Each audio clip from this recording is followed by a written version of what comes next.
Welcome to Knox Canvassing One-on-One video. This is the GOTV edition. That is, it's time to get out the vote. Neighbors on Call is an all-volunteer organization focused on electing Democrats to the North Carolina State Legislature. We canvass and phone bank in key districts.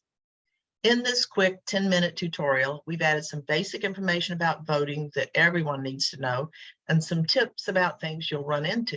And of course, you'll learn everything you need to know about canvassing with Neighbors on Call. We'll tell you how to get ready, what to expect at the meetup location, and some important do's and don'ts. Canvassing is absolutely the most effective way to get people to vote and the most valuable use of your volunteer time. The voters' responses we collect help the campaigns plan and execute their strategy.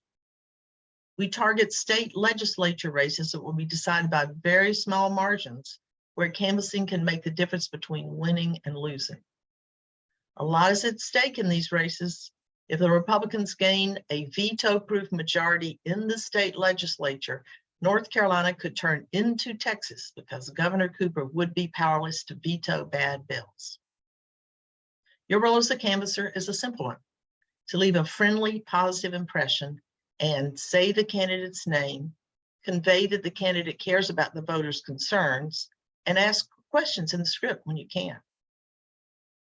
You don't have to know all the answers about the issues or the candidate. We're not there to debate the issues on the doorstep. Let's talk about getting ready to canvass. A few days before the canvass, the NOC coordinator will email you all the information you need to get ready, such as the meetup location, a script to guide your conversation with voters, information about the candidate, and the name and phone number of the NOC point person. If you're a silent canvasser, you'll get an email connecting you with your mentor a day or two before the canvass. Finally, if you haven't already, download the Minivan app to your phone. It's what we use to record voters' responses. Watch the short Minivan tutorial on our website and make sure your smartphone is fully charged. Now you're all set.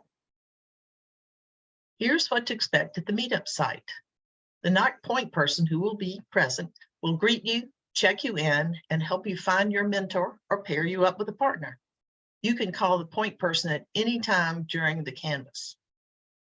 Before we start canvassing, the campaign and often the candidate will always go over the key points in the script we're trying to get across, the types of voters you'll be talking to, which generally is mostly left-leaning voters who don't vote regularly, and assign you a list of voters to contact. If you have specific questions about Minivan, the staff or the NOC point person can help you at the end of the orientation. When you and your partner enter your list into the Minivan app, you will see how many households are on your list and where the neighborhood is. Spend some time with the script and adapt it so you can have a comfortable conversation when you speak to a voter. Now you're ready to roll.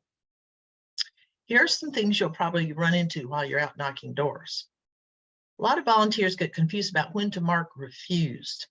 It's one of the options you see in Minivan when you click on I couldn't reach this voter.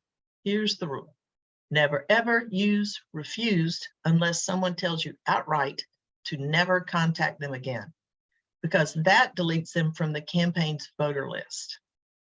If the person is just busy or doesn't want to talk right now, tell them thanks and give them the handout and mark them as lit dropped. That way the campaign knows to try them again later. What about no soliciting signs? Use your judgment. We're not actually soliciting, and many of us have canvassed without a problem in neighborhoods or apartment buildings that have no soliciting signs at the entrance. But if we're asked to leave, we do. My rule of thumb is that if there's a clean and shiny, no soliciting sign prominently on the front door of a house, I just leave the handout on the door and code that house lit dropped.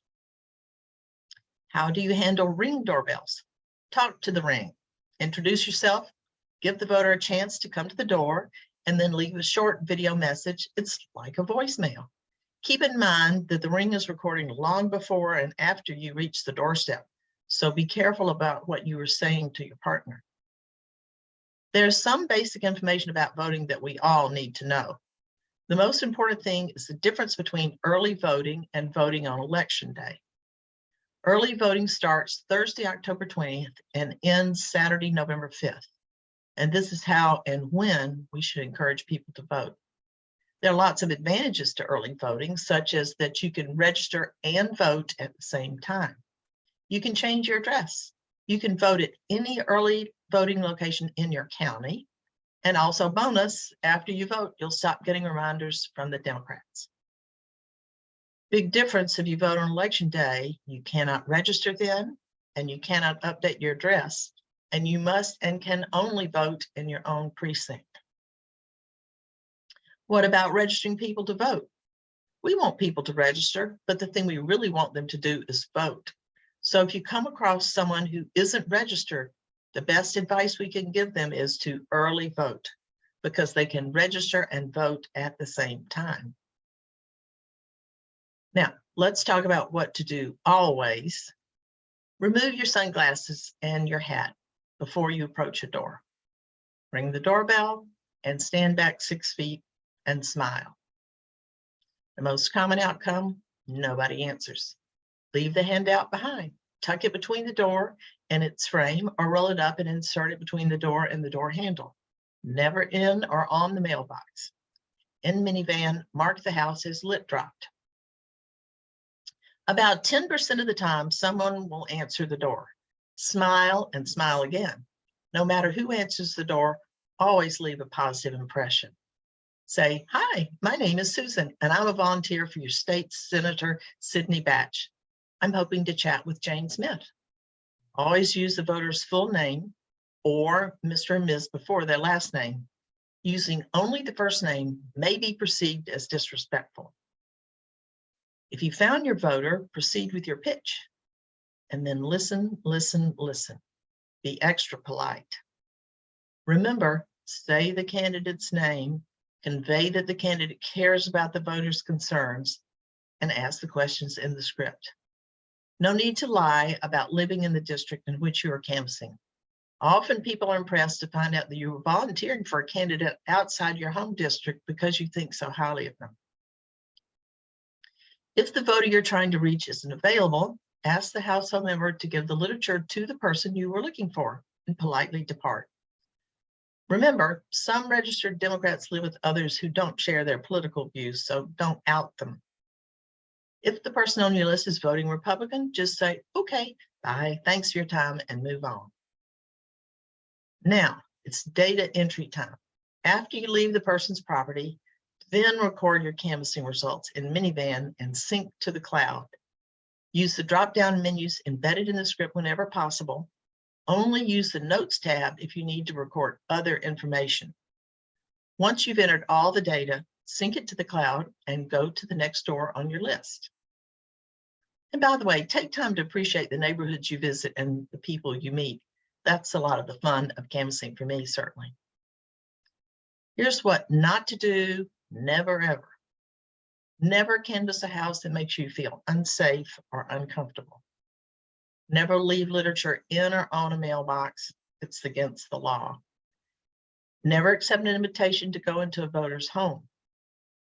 Never walk across lawns or take shortcuts to the front door. Never look into windows of homes, not even a little bit, when you're ringing the doorbell. Don't do more than what you're there to do. Don't push a voter to see things your way or argue with a voter. Don't be teachy, even if you know a lot about the topic. These approaches are not effective and often come off as condescending or preachy. And don't lose sight of your privilege. If you are white, you have a freedom others may not, such as the freedom not to be afraid that someone will call the police. Don't take advantage of that privilege by doing things that could be considered rude or pushing the envelope. At the end of your shift, synchronize your data one last time. Then give yourself big credit. Don't worry if you didn't finish your list. You did what you could. Lots of people not home. Leaving literature also increases name recognition. Even one meaningful conversation is a powerful success. We're not kidding about those small victory margins. In 2020, Ricky Hurtado won by 477 votes out of more than 40,000 cast. Ready for more? Please sign up at neighborsoncall.org. Thanks.